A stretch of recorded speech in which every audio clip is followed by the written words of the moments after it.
ఉపాధి హామీ పేరు మార్పు వెనుక కుట్ర దాగి ఉందన్నారు సీఎం రేవంత్ రెడ్డి. పేదలు వెట్టి చాకరీ బానిసలుగా చేయడానికి చట్టం తీసుకొస్తారని తెలిపారు. కేంద్రం చేస్తున్నది వికసిత్ భారత్ కాదని సంక్షోభ భారత్ దిశగా నడిపిస్తోందన్నారు. మహాత్మా గాంధీ ఉపాధి హామీ చట్టం పునరుద్ధరించే వరకు కోట్లాడతామన్నారు. పేదలకు వ్యతిరేకంగా చట్టం తెచ్చినందుకు వారికి క్షమాపణలు చెప్పే వరకు మోదీని వదిలే ప్రసక్తి లేదన్నారు. 9 ఉమ్మడి జిల్లాల్లో ఒక్కో జిల్లాలో 1,00,000 మందితో సభలు పెట్టి మోదీ దుర్మార్గ ఆలోచన ప్రజలకు తెలియచేయాలన్నారు సీఎం రేవంత్ రెడ్డి.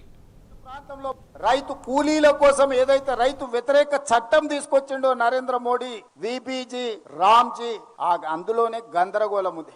వికసిత్ భారత్ ఎక్కడున్నది? ఇందులో సంక్షోభ భారత్ను సృష్టిస్తున్నావు. పేదలను వెట్టి చాకిరి బానిసలుగా చేయడానికి నువ్వు చట్టాన్ని తెస్తున్నావు నరేంద్ర మోడీ గారు. ఈ రోజు మళ్ళీ ఏ తెలంగాణ రాష్ట్రం అయితే ఈ చట్టానికి స్ఫూర్తినిచ్చిందో, ఏ తెలుగు భాషల ప్రాంతంలో మొట్టమొదట అమలు జరిగిన మహాత్మా గాంధీ జాతీయ ఉపాధి హామీ చట్టం ఉందో పునరుద్ధరించే వరకు నీతోని కొట్లాడతాం.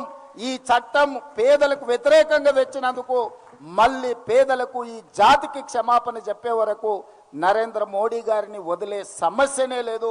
ఫిబ్రవరి 3 తారీఖు నుంచి 9 ఉమ్మడి జిల్లాలు ఉన్నాయి. మనకు హైదరాబాద్ జిల్లాలో ఉపాధి హామీ ఉండదు కాబట్టి మిగతా గ్రామీణ ప్రాంతాల్లో ఉన్న 9 జిల్లాలలో ఫిబ్రవరి 3 తారీఖు నాడు మహబూబ్ నగర్ జిల్లాలో మొదలుపెట్టి ప్రతిరోజు ఒక జిల్లాలో ఒక్కొక్క 1,00,000 మందితోని దీనికి వ్యతిరేకంగా పెద్ద ఎత్తున బహిరంగ సభలు చేద్దాం.